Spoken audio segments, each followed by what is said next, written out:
বিকেলের নাস্তার জন্য চিন্তা না করে চাইলেই কিন্তু আজকের রেসিপিটি একদম সহজভাবে দেখে নিতে পারেন। বাচ্চা থেকে বড় সবাই কিন্তু খুবই পছন্দ করবে। বাসায় থাকা মাত্র 2-3টি উপকরণ দিয়েই একদম ইজিলি এটি তৈরি করে নিতে পারবেন।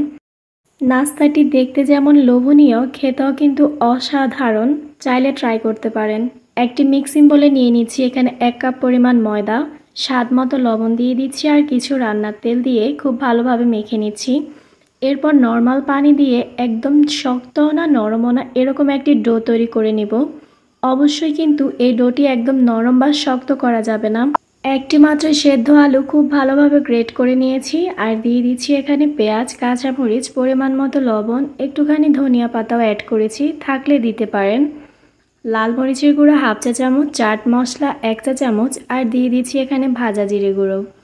এরপরে এখানে বাইন্ডিংয়ের জন্য দিয়ে দিচ্ছি কর্নফ্লাওয়ার 1.5 চা চামচ। কর্নফ্লাওয়ারটা থাকলে অবশ্যই দিবেন, এটাই কিন্তু এই নাস্তাটাকে অনেক বেশি মুচমুচে করবে।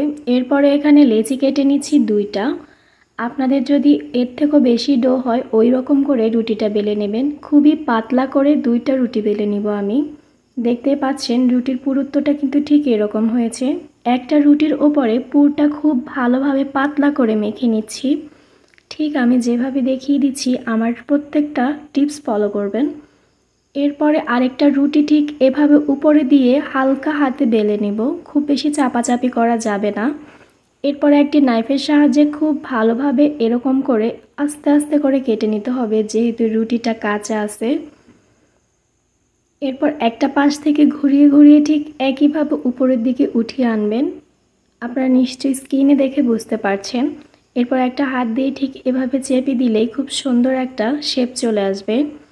তেলটা আগে থেকে গরম করে রেখে আমি তেলের মধ্যে দিয়ে দিচ্ছি। তবে খেয়াল রাখবেন চুলার আঁচটা যাতে মিডিয়াম থেকে লোতেই থাকে, না হলে কিন্তু তাড়াতাড়ি কালার চলে আসবে, মুচমুচে হবে না। একটা পাশ হয়ে আসলে অপর পাশ উল্টে দিচ্ছি।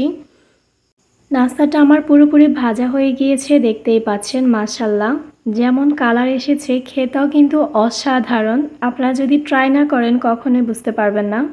বাহিরে থেকে অনেক বেশি মুচমুচে আর ভেতরে সফট এবং খুবই জুসি। যেহেতু ধনিয়া পাতা অ্যাড করেছি খুব ভালো ফ্লেভার পাওয়া যায়। আমি একটি ভেঙে দেখিয়ে দিচ্ছি আপনাদের।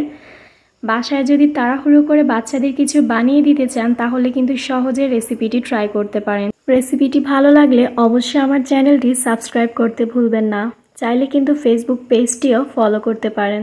ধন্যবাদ।